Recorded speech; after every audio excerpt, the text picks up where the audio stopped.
नमस्ते, मेरा नाम सारा शर्मा है और मैं दिल्ली यूनिवर्सिटी में दौलत राम कॉलेज में पढ़ती हूँ।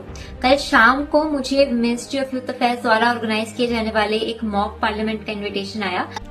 ದೆಹಲಿ ವಿವಿಯಲ್ಲಿ ವಿದ್ಯಾರ್ಥಿನಿಗೆ ಅವಮಾನ, ಉಡುಪಿನ ಕಾರಣಕ್ಕೆ ನಾರಿ ಶಕ್ತಿ ಕಾರ್ಯಕ್ರಮದ ವೇದಿಕೆ ಹತ್ತಲು ನಿರಾಕರಣೆ. ದೆಹಲಿ ವಿಶ್ವವಿದ್ಯಾಲಯದ ಶ್ರೀರಾಮ್ ಕಾಲೇಜ್ ಆಫ್ ಕಾಮರ್ಸ್ನಲ್ಲಿ ಆಯೋಜಿಸಲಾಗಿದ್ದ ನಾರಿ ಶಕ್ತಿ ಅಣಕು ಸಂಸತ್ತಿನ ಅಧಿವೇಶನದಲ್ಲಿ ಈ ಘಟನೆ ಸಂಭವಿಸಿದೆ. ಅತಿಥಿಗಳನ್ನು ಸನ್ಮಾನಿಸಲು ಆಹ್ವಾನಿತರಾಗಿದ್ದ ವಿದ್ಯಾರ್ಥಿನಿ ಸಾರಾ ಶರ್ಮಾ ಸ್ಲೀವ್ಲೆಸ್ ಉಡುಪು ಧರಿಸಿದ್ದಾರೆ ಎಂಬ ಕಾರಣಕ್ಕೆ ಅಧಿಕಾರಿಗಳು ಆಕೆಯನ್ನು ವೇದಿಕೆಗೆ ಬಿಟ್ಟಿಲ್ಲ. ಕೇಂದ್ರ ಸಚಿವ ಡಾಕ್ಟರ್ ಮನ್ಸುಖ್ ಮಾಂಡವಿಯಾ ಅವರು ಮುಖ್ಯ ಅತಿಥಿಯಾಗಿದ್ದ ಈ ಕಾರ್ಯಕ್ರಮದಲ್ಲಿ ಸಾರಾ ಅವರು ಸಾಂಪ್ರದಾಯಿಕ ಭಾರತೀಯ ಉಡುಪಿನಲ್ಲಿದ್ದರೂ ಈ ನಿರ್ಬಂಧ ಹೇರಲಾಗಿದೆ.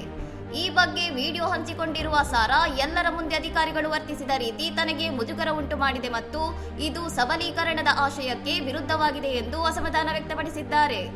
सारी लड़कियां या तो सूट में आई थी या तो साड़ी में आई थी। मैंने भी सूट ही पहना था और ऐसा नहीं है कि मैं सिर्फ अकेली ऐसी लड़की थी जिसने स्लीवलेस पहना हुआ था।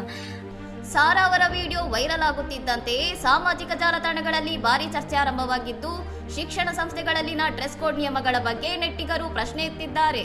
ಇನ್ನಷ್ಟು ಸುದ್ದಿಗಳಿಗಾಗಿ ನೋಡ್ತಾ ಇರಿ ಸೌರಂ ಟಿವಿ.